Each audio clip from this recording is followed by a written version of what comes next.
¿quién está mirando? ¿No? ¿Quién está observando qué pasa? Sí. Muy bonito.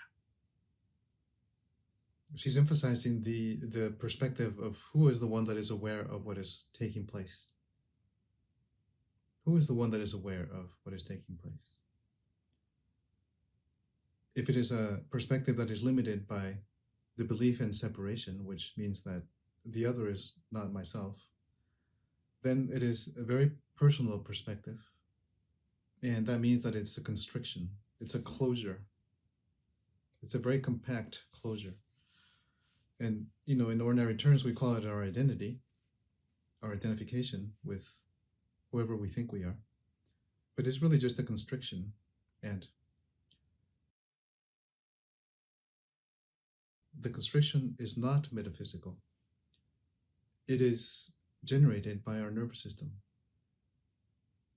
To understand this is to go to another possibility beyond absurd superstitions.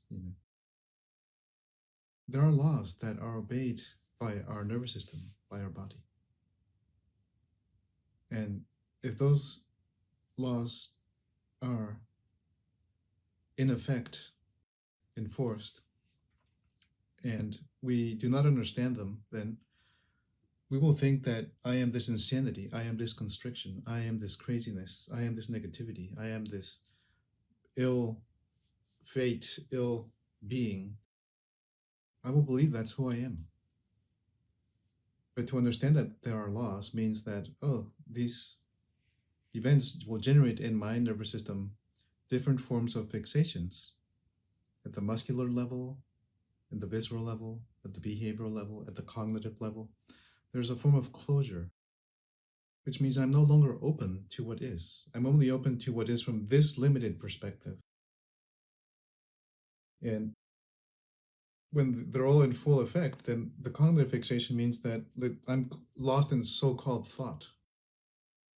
So-called thought is nothing, does not exist. It's simply a fixation. There's a closure, there's a contraction. And I am living from there. I am identifying to be what that is, without even knowing it.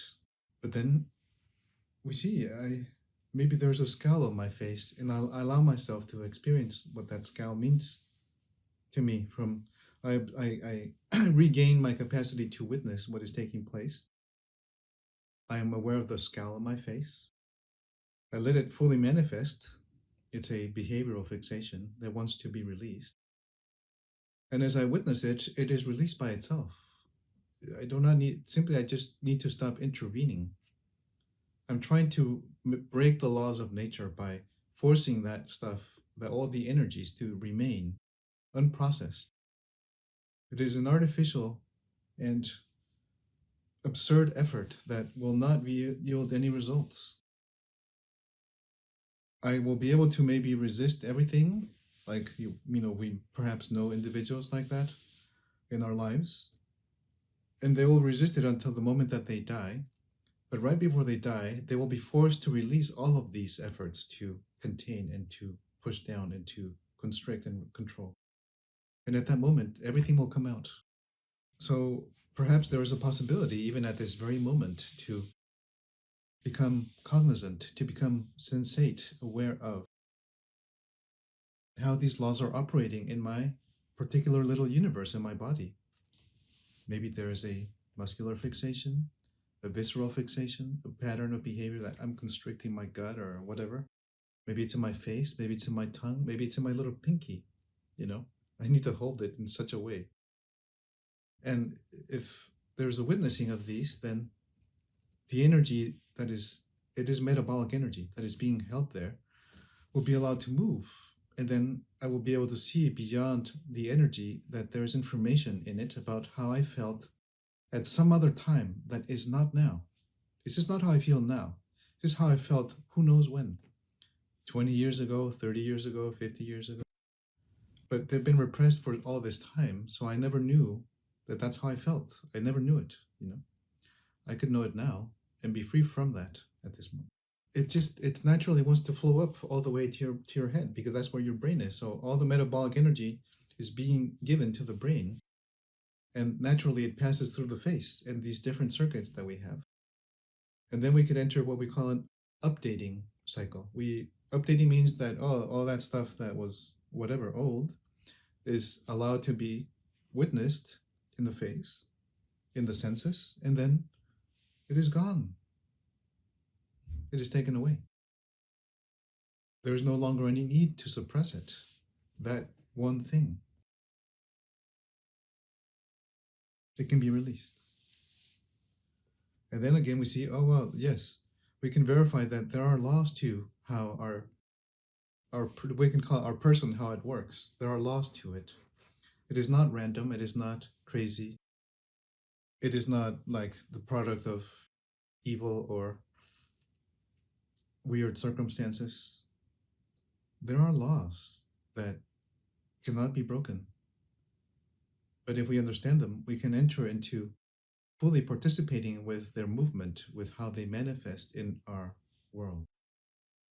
And that world is our body, our nervous system, our heart, our face. And we are together. When we are together, we support each other even further. We have the capacity to open up and be around the same bonfire of intelligence. We are being warmed by it. You know, when you're sitting in the bonfire, you imagine you're sitting there. It's dark, maybe it's a bit cold, and you're comfy around the fire. Maybe you have a hot tea or something. And maybe you feel more open to, oh, I can just let this go. I can stop pretending that I am somebody else. I can just let it go. I can allow myself to be as I am, whatever that is, without any judgment. And it goes into the bonfire, you know, it's flowing up into the sky, the heat, and it is taken from you.